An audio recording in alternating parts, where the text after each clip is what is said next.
Assalamualaikum warahmatullahi wabarakatuh. Ya ayuhan nas ittaqu rabbakum alladhi khalaqakum min nafsin wahidah wa khalaqa minha zawjaha wa ba'atha minhuma rijalan katsiran wa nisaa. Wattaqullaha alladhi tasaaluna bihi wal arham innallaha kana 'alaykum raqiba. Ya ayyuhalladzina amanu taqullaha haqqa tuqatih wa la tamutunna illa wa antum muslimun. Ya ayyuhalladzina amanu taqullaha qawlan sadida yuslih lakum a'malakum wa yaghfir lakum dhunubakum wa may yuti'illahu faqad faza fawzan 'azima. Inna asdaqal hadisi kitabullah wa ahsanal hadi hadi Muhammad wa syarrul umuri muhdatsatuha wa kullu muhdatsatin bid'ah wa kullu bid'atin dhalalah wa kullu dhalalatin finnar. எல்லாம் வல்ல அல்லாஹ்வின் நல்லடியார்களே, பெரியோர்களே, தாய்மார்களே, சகோதர சகோதரிகளே, எனக்கு வழங்கப்பட்டுள்ள தலைப்பு இஸ்லாமிய பெண்கள் அன்றும் இன்றும் என்ற தலைப்பு வழங்கப்பட்டிருக்கு. அல்ஹம்துலில்லாஹ். எந்த அளவுக்கு இஸ்லாமிய பெண்கள் இருக்கிறாங்க, நம்ம எந்த அளவுக்கு இருக்கிறோம் அப்படிங்கிறதுக்கு ஒரு பரீட்சை. அதை நம்ம பரிசித்து பார்க்குறதுக்கு ஒரு நல்ல வாய்ப்பு. இஸ்லாம் என்றால் என்ன? எல்லாருக்கும் தெரிஞ்ச ஒன்று, சிலருக்கு தெரியாத ஒன்று. இஸ்லாம் என்பது கட்டுப்பட்டு நடத்தல். கட்டுப்பட்டு நடப்பது. யாருக்கு நாம் கட்டுப்பட்டு நடக்கணும்? எதற்காக கட்டுப்பட்டு நடக்கணும்? ஏன் கட்டுப்பட்டு நடக்கணும்? நம்மளுக்கு கேள்வி இருக்கலாம். இஸ்லாம் என்பது அல்லாஹுக்கும் அல்லாஹ்வுடைய தூதருக்கும் கட்டுப்பட்டு நடக்கக்கூடியவர்களாக இருக்க வேண்டும். ஒரு மனிதன் இருக்கிறாங்களே, ஆனால் அவங்க அல்லாஹுக்கும் அல்லாஹ்வுடைய தூதருக்கும் கட்டுப்பட்டவர்களாக இருக்க வேண்டும். ஒரு மனைவி என்பவள் அல்லாஹுக்கும் அல்லாஹ்வுடைய தூதருக்கும் அவனுடைய கணவனுக்கும் கட்டுப்பட்டு நடப்பவளாக இருக்க வேண்டும். பிள்ளை என்பவர்கள் அல்லாஹுக்கும் அல்லாஹ்வுடைய தூதருக்கும் பெற்றோருக்கும் கட்டுப்பட்டு நடக்கக்கூடியவர்களாக இருக்க வேண்டும். எல்லோரும் எல்லா இடத்துலையும் எல்லாமே சரியாக கட்டுப்பட்டு தான் நடக்கிறோமா? சற்று சிந்திச்சு பார்க்கணும். பெண்களே, அன்றைய இஸ்லாமிய பெண்கள் ஒரு வார்த்தை நபி ஸல்லல்லாஹு அலைஹி வஸல்லம் அவர்கள் கூறினால் அதற்கு அப்படியே செயல்பட்டார்கள். பெண்கள் மட்டுமல்ல, ஆண்களும் செயல்பட்டார்கள். அவங்களுக்கு கிடைக்கவில்லையே இல்லை என்றாலும் அதை தேடி என்ன பண்ணாங்க? அலைஞ்சாங்க. எங்களுக்கு அந்த மார்க்கம் கிடைக்கல, எங்களுக்கு தாங்கன்னு சொல்லி என்ன பண்ணாங்க? தேடி அலைஞ்சாங்க. அந்த அளவுக்கு கட்டுப்பட்டு நடக்கக்கூடியவர்களாக அன்றைய இஸ்லாமிய பெண்கள் இருந்தாங்க. இன்று உள்ள இஸ்லாமிய பெண்கள் எப்படி? நம்ம எல்லாமே சற்று சிந்தித்து பார்க்கணும். நம்ம அப்படி தான் இருக்கிறோமா? அல்லாஹ் சொன்னதை நம்ம செய்கிறோமா? நபி ஸல்லல்லாஹு அலைஹி வஸல்லம் அவர்கள் சொன்னதை நம்ம செய்கிறோமான்னு என்ன பண்ணணும்? யோசித்து பார்க்கணும். அன்று உள்ள இஸ்லாமிய பெண்கள் வீரத்திலும் ஞானத்திலும் அல்லாஹுவை நினைப்பதிலும் அல்லாஹுவிற்காக கணவனை இழப்பதிலும் அல்லாஹுவிற்காக சொந்த ஊரையும் சொந்த நாட்டையும் விட்டு பயணம் செய்யக்கூடிய பெண்களாக இருந்தார்கள். இன்று உள்ள இஸ்லாமிய பெண்கள் அல்லாஹ்வுக்காக நீ என்ன செஞ்ச அப்படின்னு நம்ம கேட்கும்போது யோசிக்கக்கூடிய நம்மளாக தான் இருக்கிறோம். என்ன, ஒரு வேளை சாப்பாடு தானே, ஒரு வேளை மேக்கப் தானே, அதனால என்ன வந்துருச்சு அப்படின்னு நம்ம யோசிக்கக்கூடிய நம்மளா இருக்கிறோம். அல்கமா இப்னு கைஸ் அலி அவங்க அறிவிக்கிறாங்க, புகாரியில் 4886 இருக்கு. அப்துல்லாஹ் இப்னு மசூத் அலி அவங்க சொல்றாங்களாம், காலன் அலன்லாஹ், அல்லாஹ் சபித்து விட்டான். யாரை சபிச்சிட்டான் அப்படிங்கும் போது, ஒட்டு முடி வைப்பவர்களும் ஒட்டு முடி வைத்து விடுபவர்களையும் பச்சை குத்துபவர்களையும் பச்சை குத்தி கொள்பவர்களையும் அழகிற்காக பற்களை தேய்ப்பவர்களையும் தேய்த்து விடுபவர்களையும் முகமுடிகளை புருவ முடிகளை களைபவர்களையும் அல்லாஹ் என்ன பண்ணிட்டான்? சபிச்சிட்டான் அப்படின்னு சொல்றாங்க. இதை கேட்ட உம்மு யாக்கூப் என்ற பெண்மணி, உம்மு யாக்கூப் ரலியல்லாஹு அன்ஹு என்ன பண்றாங்க? ஓடோடி வராங்க. இப்னு மசூதே, நீங்க எப்படி இவ்வாறு ஒரு வார்த்தை சொல்ல போனுச்சு அப்படின்னு என்ன பண்றாங்க? ஓடோடி வர்றாங்க. எப்படி வராங்க அப்படின்னா, குர்ஆன் பிரதியை கையில் எடுத்தவாறு ஓடோடி வராங்க. லக்கத் கரது மா பைன லவ்ஹைனி ஃபமா வஜது ஃபீ, இந்த அட்டையிலிருந்து இந்த அட்டை வரை நான் படித்து விட்டேன், நீங்கள் சொன்னது எதுவுமே அதில் இல்லையே, வாய் இருந்தால் இஷ்டத்துக்கு நீங்கள் சொல்லுவீங்களா? ஒட்டு முடி வைக்கக்கூடாது, ஒட்டு முடி வச்சிடக்கூடாது, பச்சை குத்தக்கூடாதுன்னு நீங்கள் இஷ்டத்துக்கு சொல்லுவீங்களான்னு இப்னு மசூத் அலி அவங்கள பார்த்து கேட்குறாங்க. அப்போது இப்னு மசூத் அலி அவங்க சொல்கிறாங்க, வமா ஆத்தாக்குமுர் ரசூலு ஃபஹுதுஹு வமா நகமும் வன்ஹு ஃபன்தஹு. இறை தூதர் உங்களுக்கு எதை கொடுத்தார்களோ அதை சேர்த்து கொள்ளுங்கள். இறை தூதர் ஸல்லல்லாஹு அலைஹி வஸல்லம் அவர்கள் எதை விட்டு உங்களை தடுத்தார்களோ அதை விட்டு விலகி கொள்ளுங்கள் என்ற வசனத்தை 59வது அத்தியாயம் 7வது வசனத்தை நீங்கள் கவனிக்கவில்லையா அப்படின்னு வசனத்தை சொல்லி காட்டி அவங்க என்ன பண்ணுறாங்க சொல்கிறாங்க.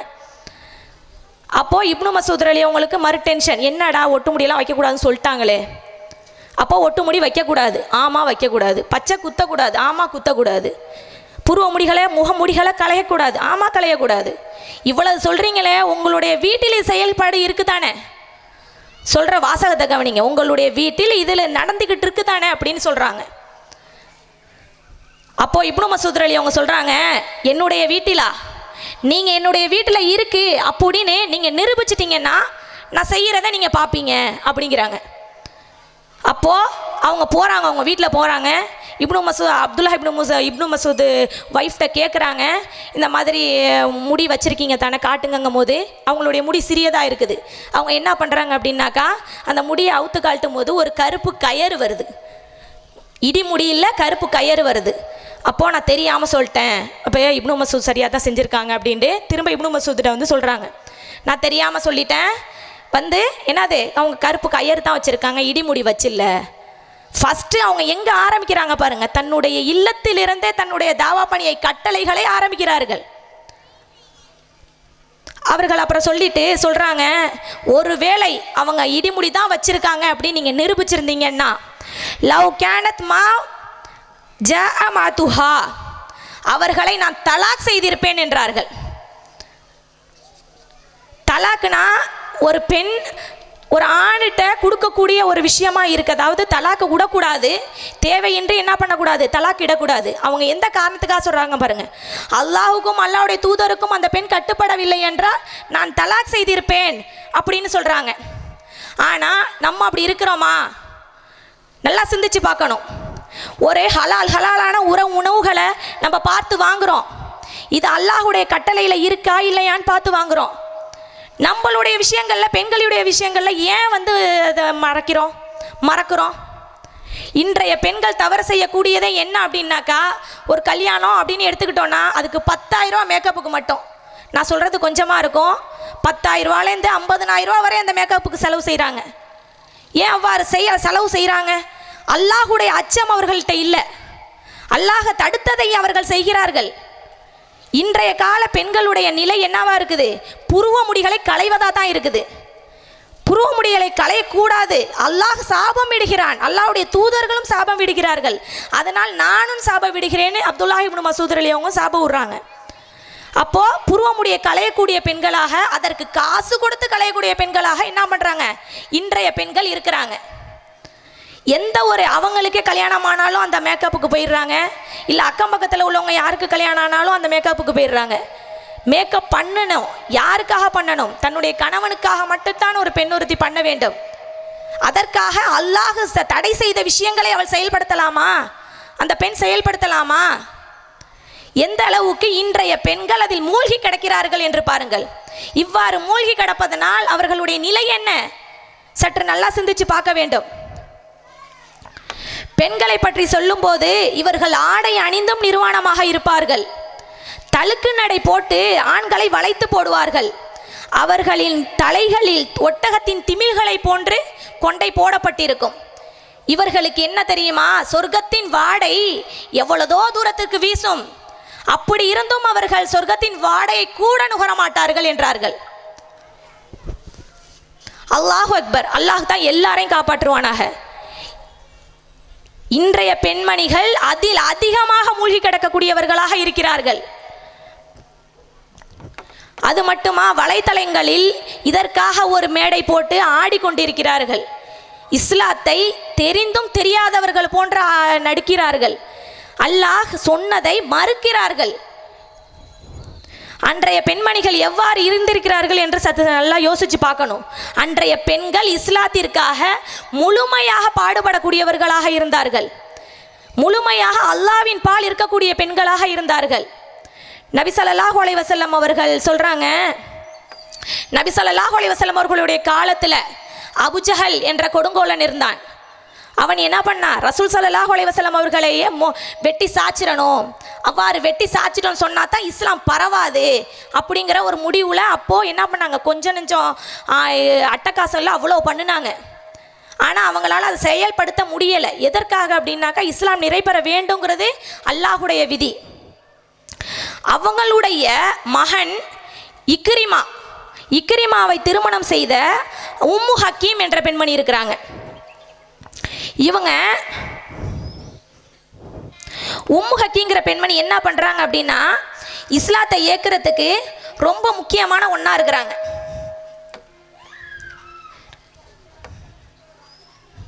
அதில் என்ன பண்ணுறாங்க அப்படின்னா, நபி ஸல்லல்லாஹு அலைஹி வஸல்லம் அவங்க வந்து இஸ்லாத்தை ஏற்றி இஸ்லாத்துக்கூட ஃபுல்லாக நுழைஞ்சிட்டு என்ன பண்ணுறாங்க, மக்காவை வெற்றி கொண்டு மக்காவை நோக்கி வர்றாங்க. அப்போது இவங்களாலெல்லாம் ஒன்றும் செய்ய முடியல, அபுஜஹல்லாம் கொல்லப்பட்டாங்க. இக்ரிமாவும் என்ன பண்ணுறாரு, தன்னை வந்து முகமது கொன்று விடுவார்னு அச்சத்தில் என்ன பண்ணுறாங்க, விரண்டு ஓடுனத்தோட அன்றைய பெண் என்ன பண்ணுறாங்க அப்படின்னா, வரிசையாக இஸ்லாத்தை நின்று ஏற்கிறாங்க. அதில் முக்கியமான ஒரு ஆள் யார் இருக்கா, இக்ரிமாவுடைய மனைவி உம்மு ஹக்கீம் ரலியல்லாஹு அன்ஹா இருக்கிறாங்க. அவங்க இஸ்லாத்தை ஏற்கிறாங்க. இஸ்லாத்தை ஏற்கும்போது என்ன சொல்கிறாங்க அப்படின்னா, யா ரசூலுல்லாஹ், நான் இஸ்லாத்தை ஏற்கிறேன், இஸ்லாத்தை பரப்புகிறேன், அதற்காக என்னுடைய கணவரை நீங்கள் கொலை செய்யாமல் விட்டுவிடணும் அப்படின்னு சொல்லி ஒரு ஒப்பந்தம் மாதிரி கேட்குறாங்க. அப்போது இஸ்லாம் வந்து அழகான முறையில் எடுத்து சொன்னால் ரசூலுல்லாஹ் என்ன சொல்கிறாங்க, சரி பரவாயில்லை, நான் உங்களை விட்டுறேன் அப்படின்னு என்ன பண்ணுறாங்க சொல்கிறாங்க.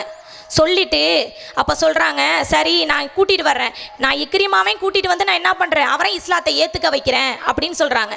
அப்போது இக்ரிமாவையும் கூட்டிகிட்டு வர என்ன பண்ணுறாங்க அப்படின்னாக்கா, இஸ்லாத்தை இவங்க ஏற்றுட்டதுக்கப்புறம் இக்ரிமாவை கூப்பிட போகிறாங்க. இக்ரிமா என்ன பண்ணுறாரு, எப்படியாவது முகமது நம்மளை வெட்டி விடுவாருன்னு நாடை துறந்து போகணும் அப்படின்னு முயற்சி செஞ்சு போகிறாரு. ஆனால் அவரால் போக முடியலை. என்ன பண்ணுறாங்க, அந்த கடலில் புயலில் மாட்டிக்கிறாரு. இந்த செய்தி என்ன யாருக்கு வருது, இந்த செய்தி அவங்களுக்கு உம்மு ஹக்கீம் ரலியல்லாஹு அன்ஹுக்கு வருது. அப்போ அவங்க போய் காப்பாற்றுறாங்க, காப்பாற்றி கொண்டுட்டு வராங்க. கொண்டுட்டு வரும்போது என்ன சொல்கிறாங்க தெரியுமா, ஒரு இடத்துல தங்குற மாதிரி அந்த காலத்தில் உள்ள சூழ்நிலையில் தங்குற மாதிரி வருது. அப்போ தங்கும்போது என்ன சொல்கிறாங்க, வாங்க இல்லற வாழ்வுக்கு ஈடுபடுவோம் அப்படின்னு அந்த கணவன் அழைக்கும் போது ஒரே ஒரு வார்த்தை சொல்கிறாங்க, முதல் வாரம் வரையும் நான் வந்து இஸ்லாத்தை தழுவாத ஒரு காஃபிர் பெண்ணாக இருந்தேன், நான் இப்போ இஸ்லாத்தை தழுவிய மோமீனாக மாறிவிட்டேன், இஸ்லாமிய பெண்ணாக மாறிவிட்டேன், நீங்களோ காஃபிராக இருக்கிறீங்க, அதனால் உங்களோட என்னால் இருக்க முடியாது, கணவனாகவே நீங்கள் இருந்தாலும் உங்களுடன் சேர்ந்து இருக்க முடியாதுன்னு சொல்கிறாங்க. இன்றைய பெண்கள் அப்படியா இருக்கிறாங்க, எந்த அளவுக்கு மட்டரகமான ஒரு வேலைகளெல்லாம் செய்ய முடியுமோ அந்த அளவுக்கு செய்கிறார்கள். நம்மளுடைய நிலையை நல்லா சற்று சிந்திச்சு பார்க்கணும். இன்றைய உள்ள பெண்கள் அழகான முறையில் இருக்கக்கூடிய பெண்களாக இருக்கிறாங்களா, அவங்க சொன்ன வார்த்தை எந்த மாதிரி சொல்லியிருக்காங்க பாருங்க. பெண் அவருக்கு வந்து முஸ்லீமா இல்லைங்கிற ஒரு காரணத்தை அழகான முறையில் அன்று உள்ள இஸ்லாமிய பெண் அழகாக அவருக்கு புரிய வைக்கிறாங்க. ஆனால் இன்று உள்ள பெண்கள் என்ன பண்ணுறாங்க, வலைத்தளங்களில் முற்றிலுமாக அதில் போய் மூழ்கி எந்த அளவுக்கெல்லாம் இருக்க முடியுமோ அந்த அளவுக்கு ஆபாசமான நிகழ்ச்சிகளில் ஈடுபடக்கூடியவங்களாக இருக்கிறாங்க. இன்று இருக்கக்கூடிய 2 பெண்கள் ஃபஸ்ட்டு டிக்டாக்னு போட்டுச்சு, அதுக்கப்புறம் ஃபுல்லாகவே டான்ஸ் ஆட ஆரம்பிச்சிட்டு இப்போ ஏபிசி கோல்டு பேலஸுக்கு விளம்பரத்துக்கு வந்துடுச்சு. அவங்களுடைய மார்க்கம் எங்கே சென்று கொண்டிருக்கிறது, அவர்களுடைய பெண் ஒழுக்கம் எங்கே சென்று கொண்டிருக்கிறது. இஸ்லாத்திற்காக பாடுபடக்கூடிய பெண்கள் என்ன பண்ணுறாங்க, இஸ்லாத்தை இவங்களை பார்த்தா இஸ்லாத்துக்கே வரக்கூடாது அப்படிங்கிற நிலைக்கு போகிறாங்க. உம்மு ஹக்கம் ரலியல்லாஹு அன்ஹு என்ன பண்ணுறாங்க அப்படின்னாக்கா, அவங்கள ஒரு வழியாக இக்ரிமாவை கூட்டிகிட்டு வந்து அவங்க இஸ்லாத்தை ஏற்றுக்க வச்சு அவங்களோட வாழ்கிறாங்க. வாழ்ந்து முடிச்சுட்டு அவங்க என்ன பண்ணுறாங்க, போரில் போய் இருந்து இக்ரிமா மௌத்தா போயிடுறாங்க. அப்போது ஹாலித் அப்படிங்கிற ஒரு நபர், ஒரு நல்ல மனிதர் அவங்க மேலே ஆசைப்பட்டு இவங்க நல்ல பெண்ணாக இருக்காங்க, இஸ்லாத்திற்காக எதையும் செய்யக்கூடிய பெண், நான் இந்த பெண்ணை திருமணம் செய்து கொள்வேன்னு சொல்லி திருமணம் செஞ்சுக்கிறாங்க. அவங்களும் என்ன பண்ணுறாங்க, பெண்ணுக்கும் இப்போ முஸ்லீம்களுக்கும் காஃபிர்களுக்கும் நடந்த சண்டையில் அவங்களும் ஷஹீதாயிடுறாங்க. 3ஆவதாக யார், உமர் ரலியல்லாஹு அன்ஹுவை திருமணம் பண்ணிக்கிறாங்க. உமர் ரலியல்லாஹு அன்ஹு திருமணம் பண்ணி அவங்களுக்கு ஃபாத்திமா என்ற பெண் குழந்தை பிறக்குது. அந்த ஃபாத்திமாங்கிற பெண் குழந்தைக்கு அப்புறம் அவங்களுடைய நிலை என்ன அப்படின்னா, உதிரப்போக்கு ஏற்பட்டு அவர்கள் ஷஹீதாகிறார்கள். அல்லாஹ் அக்பர். 3 ஷஹீதுகளுக்கு இடையில் 3 ஷஹீது கணவர், தானும் ஷஹீதான மனைவி. எவ்வளோ பெரிய பாக்கியம் பாருங்க. இஸ்லாத்திற்காக முற்றிலுமா பெண்கள் கட்டுப்பட்டு நடக்கக்கூடியதுனால அல்லாஹ் அவர்களுக்கு ஷஹீத் என்ற அந்தஸ்தை வழங்கியிருக்கான். அப்துல்லாஹ் இப்னு மசூத் ரலி அவங்க சொல்றாங்க, கால துன்யா மத்தாஉ வ ஹைரு மத்தாஇ துன்யா மத்தாஇ துன்யால் மராத்து சாலிஹீன். இவ்வுலகம் முழுவதும் பயனளிக்கும் செல்வங்களிலேயே பயனளிக்கும் செல்வங்களில் இவ்வுலகில் மிகவும் மேலானது நல்ல மனைவியே. நல்ல மனைவிங்கிறவ தான் பயனளிக்கும் செல்வங்களிலேயே மிகவும் மேலானவள் அப்படின்னு அப்துல்லாஹ் இப்னு மசூத் ரலி அவங்க அறிவிக்கிறாங்க. ஒரு நல்ல மனைவியாக இருக்கிறதுக்கு என்னமெல்லாம் நம்ம செய்யணுமோ அந்த மாதிரி விஷயங்களெல்லாம் என்ன பண்ணணும், நாம் செய்யக்கூடிய மக்களாக இருக்க வேண்டும். ஒரு பெண் மணமுடிக்கப்படுறான்னா 4 விஷயத்துக்காக அவன் மணமுடிக்கப்படுறா. அவளது செல்வத்திற்காக, அவளது குடும்ப பாரம்பரியத்திற்காக, அவளது அழகிற்காக, அவளது மார்க்கப்பற்றுக்காக. மார்க்கப்பற்றுள்ள பெண்ணை நீ மணமுடிச்சா நீ சந்தோஷமா இருப்ப. நபி ஸல்லல்லாஹு அலைஹி வஸல்லம் அவங்க சொல்கிறாங்க. மார்க்கப்பட்டுன்னா என்ன நினச்சிக்கிட்டீங்க? 1 வருஷம் ஆலிமா, 3 வருஷம் ஆலிமா படித்தவங்கெல்லாம் மார்க்கப்பற்று நினச்சிக்கிட்டீங்களா? இன்றைய பெண்கள் 1 வருஷம் ஆலிமா, 3 வருஷம் ஆலிமா படித்தவங்கெல்லாம் மார்க்கப்பட்டுள்ள பெண்களாக இருக்காங்க. நம்ம அவங்கள திருமணம் பண்ணலாம் நினைக்கிறீங்களா? இல்லை. அல்லாஹுடைய கட்டளையை எந்த ஒரு பெண் ஒருத்தி செயல்படுத்துகிறாளோ அவ தான் மார்க்கப்பட்டுள்ள பெண்.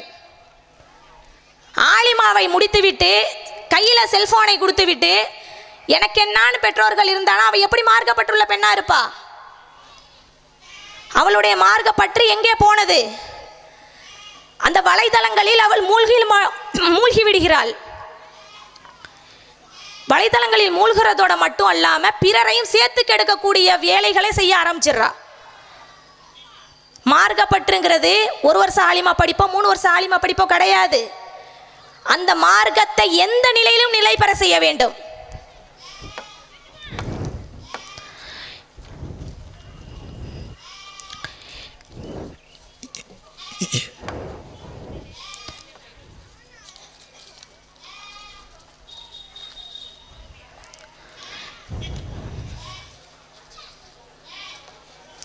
நபி ஸல்லல்லாஹு அலைஹி வஸல்லம் அவர்கள்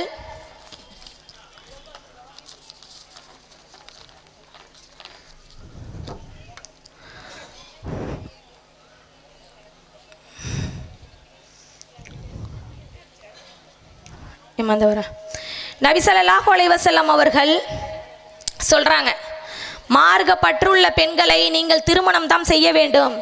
மார்க்கப்பற்றுள்ள பெண்களை நீங்கள் திருமணம் செய்தால் கண்டிப்பாக உங்களுக்கு நல்லது நடக்கும் சொல்றாங்க.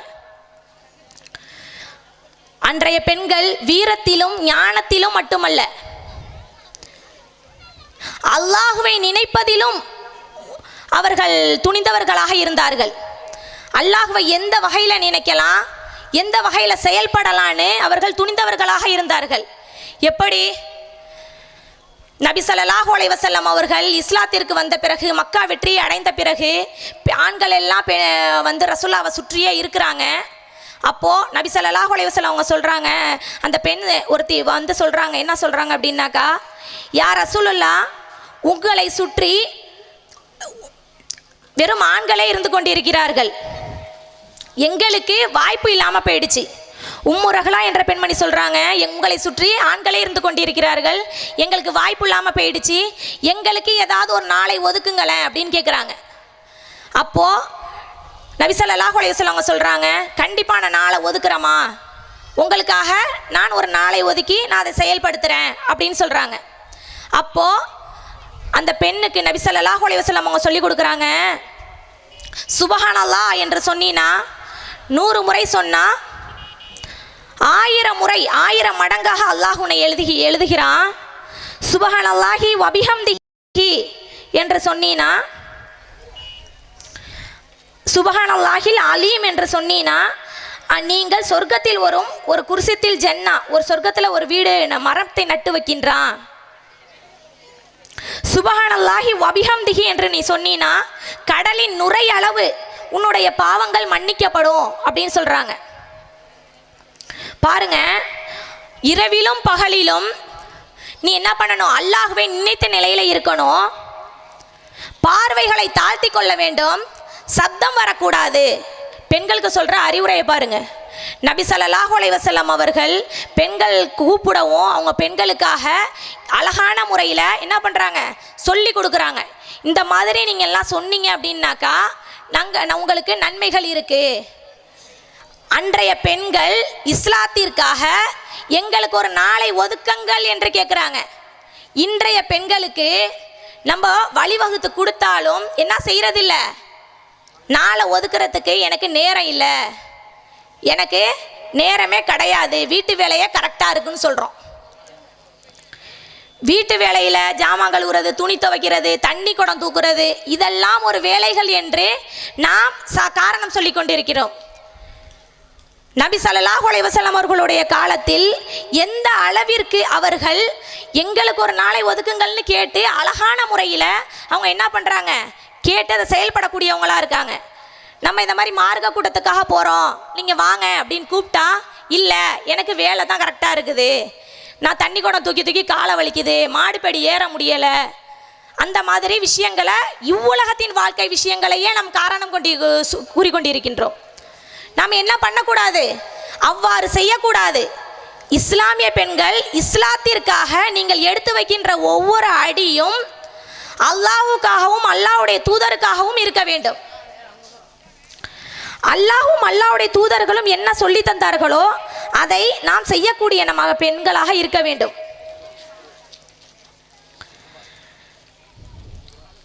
நபி ஸல்லல்லாஹு அலைஹி வஸல்லம் அவர்கள் ஒரு முறை ஜுவைரியா ரலியல்லாஹு அன்ஹு அவர்களுடைய வீட்டுக்கு வர்றாங்க.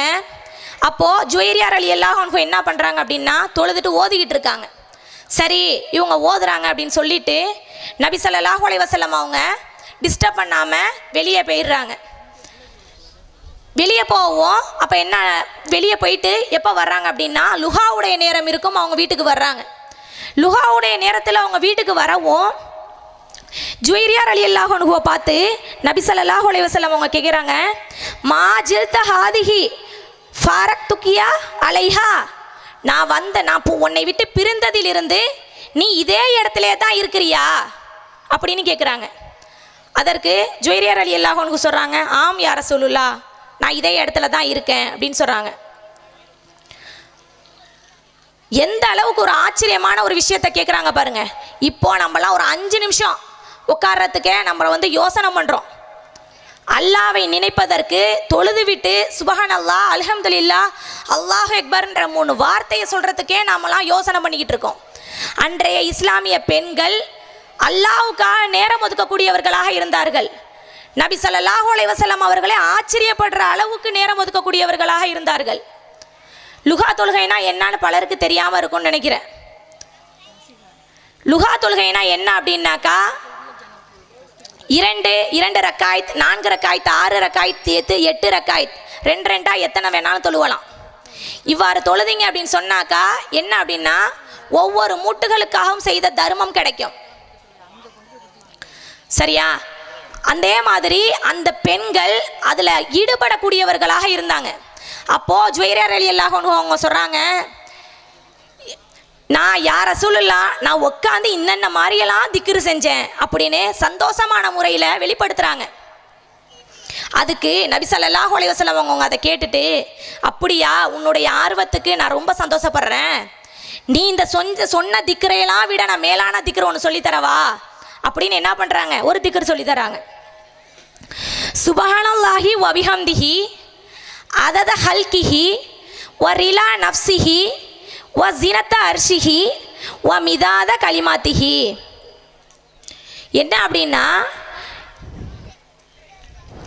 அல்லாஹ் உன்னை புகழ்கிறேன், உன்னுடைய எண்ணிக்கையின் அளவுக்கு, உன் படைப்பின் எண்ணிக்கையின் அளவுக்கு உன்னை புகழ்கிறேன், உன்னுடைய உள்ளம் பொருந்தி கொள்ளக்கூடிய அளவிற்கு நான் உன்னை புகழ்கிறேன், நீ இந்த உலகத்தில் வார்த்தைகள் எவ்வளவெல்லாம் வார்த்தைகள் வச்சிருக்கிறியோ அந்த அளவுக்கு நான் உன்னை புகழ்றேன் யா அல்லாஹ்.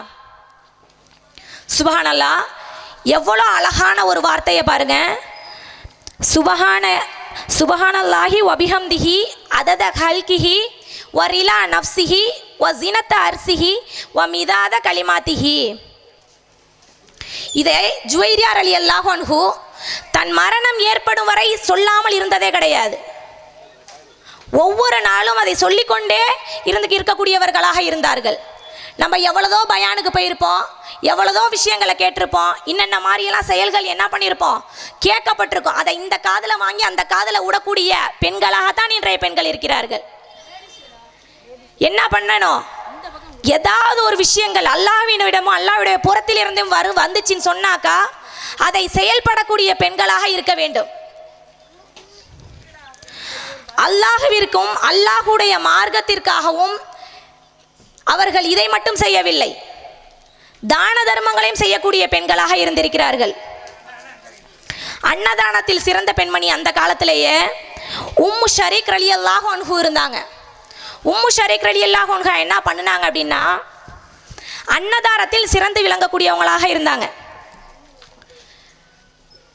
எதுக்காக அந்த அன்னதானத்தில் சிறந்து விளங்குறாங்க அப்படின்னா, வ யதீமூன துஆம அலா ஹுப்பிஹி மிஸ்கீனா வ யதீமா வ அசீரா, அல்லாஹ்வை நேசிப்பதற்காகவும் ஏழைகளுக்காகவும் அனாதைகளுக்காகவும் சிறைப்பட்டவர்களுக்காகவும் உணவளிக்கிறேன். இன்னமா நுதுயிமுக்கும் லி வஜ்ஹிஹில்லா, அல்லாஹ்வின் முகத்திற்காகவே நான் உணவளிக்கிறேன்.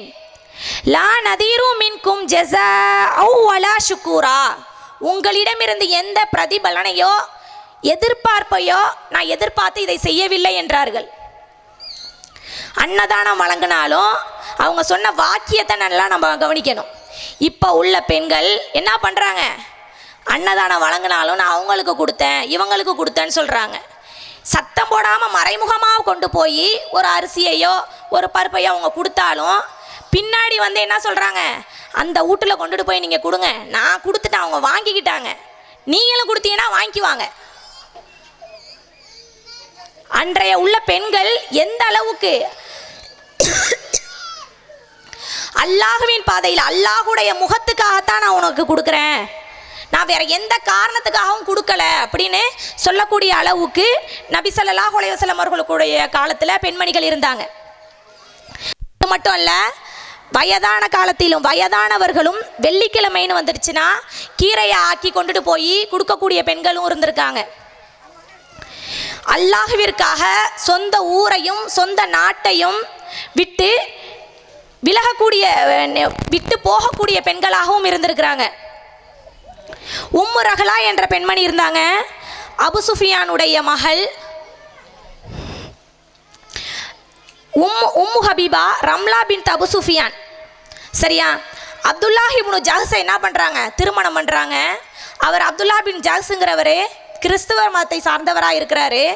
அப்போது திருமணம் பண்ணி அவங்க என்ன பண்ணுறாங்க, இங்கே இந்த மக்காவில் இருந்தோன்னா நம்மளால் அந்த இஸ்லாத்தை நிலை பெற செய்ய முடியாது, அதனால் நம்ம என்ன பண்ணுவோம், ஊரை விட்டு போயிடுவோம் அப்படின்னு சொல்லி ஒரு முடிவு பண்ணி என்ன பண்ணுறாங்க, ஊரை விட்டு போகிறாங்க.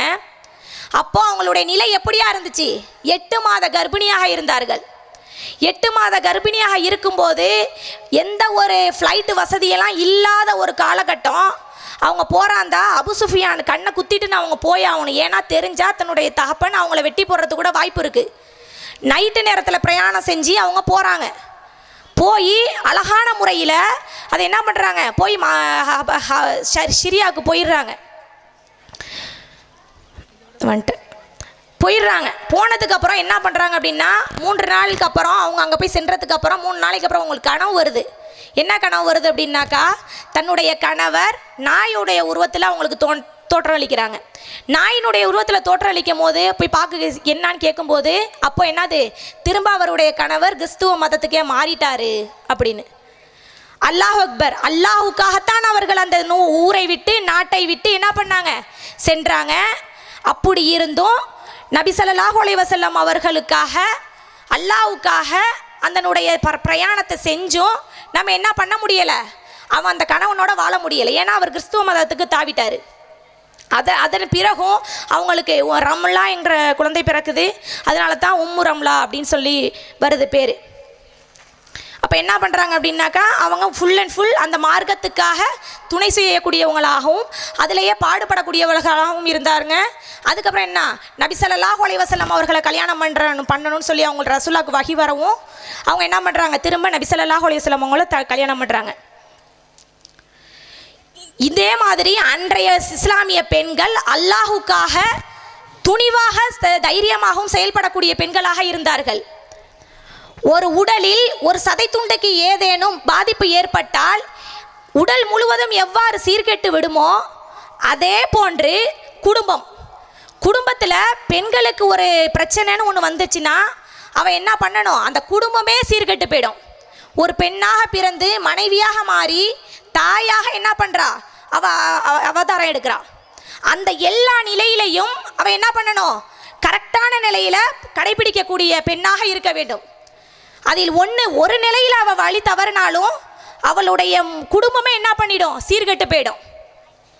இன்ஷா அல்லாஹ் வரக்கூடிய நாட்களில் அல்லாஹ் தடை விதித்ததை நாமும் தடை செய்து, அல்லாஹ் அனுமதித்ததை நாமும் அனுமதித்து சொர்க்கத்திலேயே உயர்ந்த சொர்க்கமான ஜன்னத்துல் ஃபிர்தௌஸை அடைவோமாக என்று கூறி எனது உரையை முடிவு செய்கிறேன்.